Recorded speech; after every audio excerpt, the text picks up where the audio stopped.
Bonjour, monsieur. Vous êtes responsable du cours d'électronique et puis j'ai un petit problème au magasin de laboratoire électronique. Est-ce que vous pourriez m'aider? Oui, bien sûr, si ça touche le cours de circuit électronique, volontiers, on peut t'aider. Bien, j'ai en stock 3 boîtes de diodes, puis j'ai pas leurs caractéristiques. Donc, si vous pourriez m'aider un peu à l'identifier, sinon je peux rien faire avec.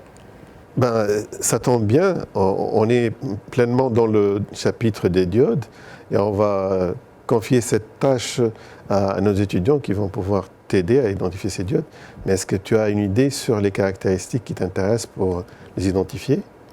Bien, j'aimerais avoir la tension de seuil de dépassement, la résistance dynamique, la tension inverse, puis aussi la limite fréquentielle d'utilisation si c'est possible.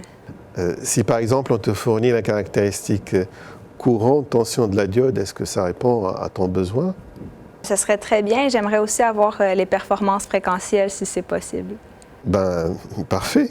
Donc on va confier à nos étudiants le défi de vous fournir ces caractéristiques et ils vont certainement faire le nécessaire pour t'aider à identifier ces diodes-là. Merci beaucoup.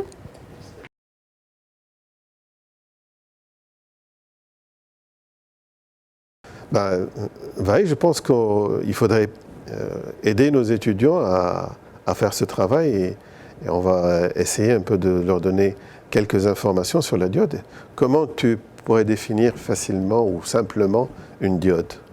Donc la diode, c'est une jonction PN et c'est un composant qui va laisser passer le courant dans une seule direction ou bien dans un seul sens. Si j'ai bien compris, une diode, on peut l'assimiler avec une rue à sens unique. Donc, il y a un courant qui circule dans un seul sens et pas dans le sens opposé. Ou bien un peu les portes tournantes qui sont au niveau du métro qui laissent passer les passagers dans un sens et pas dans l'autre. Mais cette diode, quelles sont les applications courantes de cette diode? Donc, les applications des diodes il y en a plusieurs applications, dépendamment du type de diode. Donc, il y a principalement 3 types de diodes qu'on va étudier dans ce cours. La diode à jonction, la diode Zener et puis la diode électroluminescente qu'on appelle le DEL ou bien le LED.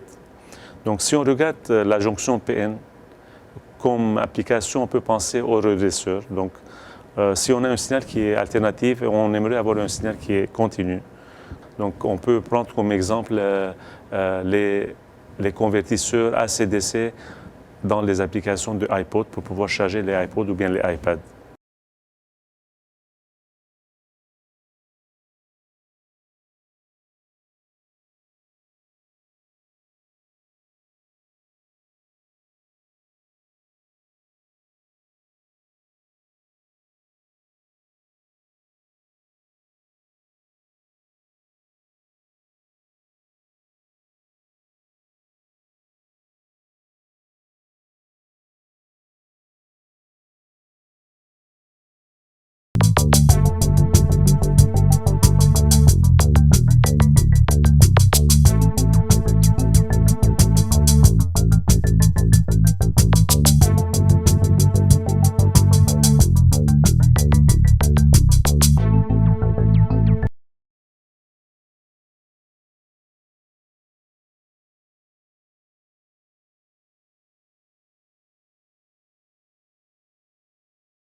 Moi, j'ai que des incertitudes par rapport à ma démarche.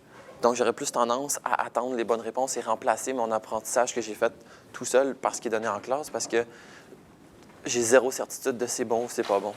C'est parfait, mais est-ce que pendant la séance de la classe, vous recevez des informations nécessaires pour consolider ce que vous avez? Ça oui. Rendu au niveau du cours magistral, là, on voit que cette équation-là doit être utilisée dans telle situation. Donc, tu vas remplacer dans ta tête.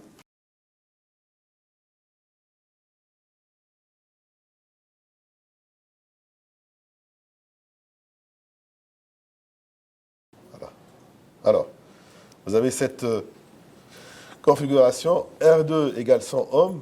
Quelle serait la valeur de V0? Vous avez une diode Zener de 6,8 et on vous donne la valeur de R2, c'est RL, comme tout à l'heure. Ça va être égal à combien, à votre avis, la tension de sortie? Combien? Et vous avez une diode Zener 6,8. Effectivement. Comment vous avez fait ce calcul? C'est que normalement, pour aller vite, pour rapidement identifier si la diode conduit ou bien non la diode de Zener, on va prendre la source, la résistance ici, RI, on a la charge. Okay. Entre ces deux points-là, A et B, on va mettre la diode. Donc, il faut qu'entre ces deux points, la tension soit supérieure à la tension de la diode, en supposant que le IZ min est égal à 0. Donc, ce qu'on fait, on va calculer VAB, c'est-à-dire la tension entre ces deux points. Donc, on utilise juste le diviseur de tension. La tension VAB va être égale à VI multiplié par RL divisé par RL plus RI. Si cette tension-là est supérieure à VZ, la diode de Zener va conduire. Donc, c'est-à-dire on peut remplacer la diode par son équivalent. Si cette tension-là est inférieure, on est dans la zone de polarisation inverse. Donc, la diode ne conduit pas. Donc, automatiquement, là, la tension de sortie va être juste un diviseur de tension.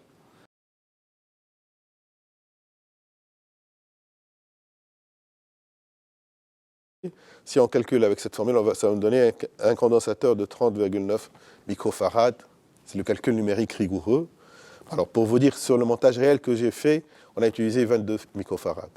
Alors, c'est encore une autre remarque pour voir un peu la théorie et la pratique. Bon, la belle théorie, elle nous donne cette valeur. 22 microfarads, c'est pas très loin, mais c'est différent.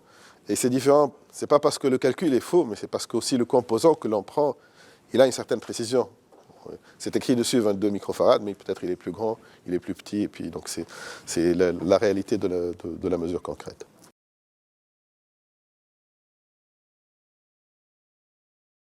Okay.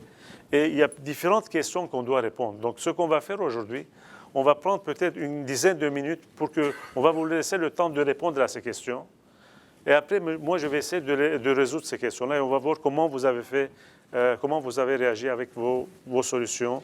On va comparer vos solutions et voir les points où vous avez de la difficulté. Je vais le mettre ici, attends. Vas-y.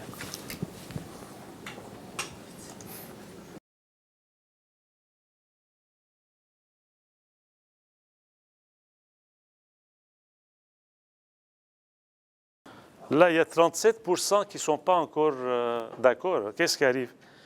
La diode ne fait rien. La diode n'a pas de rôle ici dans ce circuit-là. 68%. Il y a... De toutes les façons, le but de ces questions-là, c'est de discuter les points qui sont en suspens. Là, c'est bien qu'il y ait des gens qui répondent, qui ont un peu de petite confusion.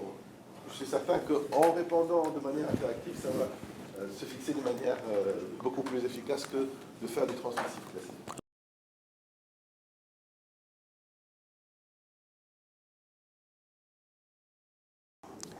Et dans la mesure où, au cours des laboratoires, des TLA, on essaye de visualiser pratiquement ce qui se passe à travers des vidéos, des courbes, on fait des interprétations réelles, et ce qui nous permet de mieux visualiser le fonctionnement des composants. Et arrivé en cours, alors, avec ça, on est mieux préparé à recevoir la connaissance. Donc, je pense qu'avec ça, je m'améliore beaucoup. Ça facilite ma compréhension. C'est formatif. Le travail qui est fait, que ce soit à travers la vidéo, à travers les rapports, tout ça. Là où j'ai peut-être un peu de problème, c'est au niveau du temps alloué à ça. Ça t'a pris beaucoup de temps? Le TLA en soi, en laboratoire, bon, la première fois, ça nous a pris du temps comme tout le monde. Ça nous a pris au moins 40 minutes. Mais le deuxième, en moyenne 20 minutes. Donc, c'est au niveau de rédaction du rapport, ça nous a pris une heure et demie pour rédiger le rapport. Quand tu as essayé de faire les calculs avant, puis tu vois que tes résultats font sensiblement du sens avec les calculs qui sont donnés après ça en classe, c'est peut-être un peu plus efficace que recevoir l'information théorique et après ça aller faire des exercices. Parce que tu essaies d'appliquer tes formules, puis là, tu ne comprends pas parce que tu appliques tes formules, ça ne marche pas. Tandis que quand tu as tout essayé tout seul, puis que ça ne marche pas, ben, tu te dis au moins qu'il y a peut-être des affaires que tu avais eues correctes.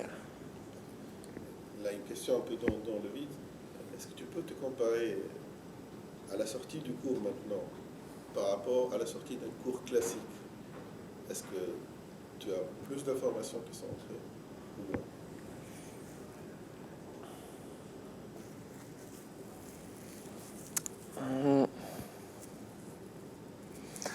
Probablement un peu plus.